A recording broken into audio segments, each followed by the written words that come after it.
Hey foodies, and welcome to Cooking with Kiana. Today I have a delicious corned beef and cabbage recipe to share with you guys. Such an easy yet classic recipe that I know you guys will all enjoy on St. Patrick's Day. I'm going to teach you how to get that meat nice and moist and tender so it can melt in your mouth like butter super easily. All you got to do is just follow these steps. But enough talking, let's get right into it so I can show you guys how it's done. Let's get started. So here are all the ingredients that you're going to need for this recipe. Make sure you guys check the description box below. I'll have a full list of ingredients listed there. This is very simple. It's not going to be a crazy amount of ingredients today. You'll need your corned beef brisket. The one I'm using is 3 pounds. 4 cups of chicken broth or beef broth, or if you want to, you can use Guinea spare. 1 large onion, just make sure you roughly chop that. 3 tablespoons of Worcestershire sauce. A half a tablespoon of crushed red pepper, and 4 cloves of garlic. And you just want to give that garlic a rough chop as well. You don't have to mince it. I'm also going to be using about 4 bay leaves and a pound of russet potatoes. I've already went ahead and peeled them, and I have cut them into large chunks, and I have them sitting in water just so they do not oxidize. But if you want, you can substitute them for the small red potatoes. And then I have a small head of cabbage that I'm going to be chopping up later. So this is the corned beef brisket that you're going to be using for this recipe. As you can see, it says that it's already been sitting in a salt brine. So with that being said, we do not have to season this. If you want to, you can rinse off that salt brine solution since it's already done its job. But again, that's totally up to you. When you open up your brisket, you'll find this pickling spice blend. This normally comes with peppercorns, bay leaf, mustard seeds, dill seeds, and a whole bunch of other herbs. Make sure you set that aside because we will be using that later. To get my brisket nice and tender, I like to place mine in a slow cooker. Then I layer my onions on the bottom and make sure I spread them out. Then I add the brisket right on top. Next, add in 4 cups of chicken broth or beef broth. As you can see, I'm using chicken broth, but for more of a rich, complex flavor, you can use Guinea spare.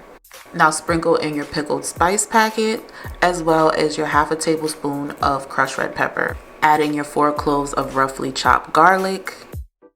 And then go ahead and follow that up with 3 tablespoons of Worcestershire sauce.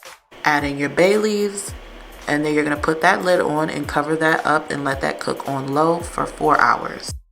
After 4 hours, you're going to add in those potatoes and let those cook for an hour before you add in your carrots.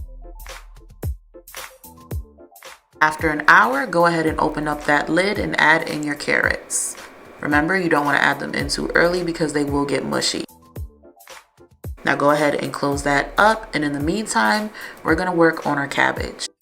So here's the cabbage that I'm going to be using for this recipe. I'm just going to be using a medium-sized one. And what I like to do is I like to remove that first outer layer. It usually has a whole bunch of dirt and junk on it. I'm going to go ahead and cut it down the center, and then make sure I remove the core. And now that the cabbage is cut in half, I'm going to make sure it's facing downward, and I'm just going to cut it into wedges. Once you have your cabbage all cut up into wedges, you can go ahead and rinse that off. Trust me, you'll be surprised at the amount of dirt and grit that you'll find in some cabbages. So after 6 hours, we're going to go ahead and add in our cabbage. And don't worry about the liquid not fully covering the cabbage. The cabbage is still going to steam up nicely once we put the lid on this. Now go ahead and close that up and let that cook for an additional 2 hours. But of course, if you like your cabbage a little bit more on the softer side, you're going to add that in earlier. So in total, I let this cook for about 8 hours and 30 minutes. And when it was time to slice it, the knife literally just slid through it like butter, guys. I know my knife is dull, but just look at how tender and moist and juicy that corned beef brisket is. You can just tell it's tender by how the meat is starting to shred from the bottom when I'm cutting it. But aside from having an already tender corned beef brisket, it's very important that you slice against the grain and not with it. That's going to help that meat be nice and tender. Just look at how juicy and tender that corned beef is. You can plate this up with your cabbage and carrots and potatoes, and don't forget to add that liquid gold. All those juices that's been sitting in that crock pot for hours, just absorbing all those flavors, you want to make sure you add that on top to give you some additional flavor. Hope you guys all enjoy this recipe. A super simple yet delicious recipe for St. Patty's Day. You can find the full recipe in the description box below. Don't forget to leave a like and comment down below letting me know how it came out. I just love to hear all of your guys' feedback about my recipe. Make sure you guys subscribe for weekly recipes. Thanks for watching, and I'll see you guys in the next one.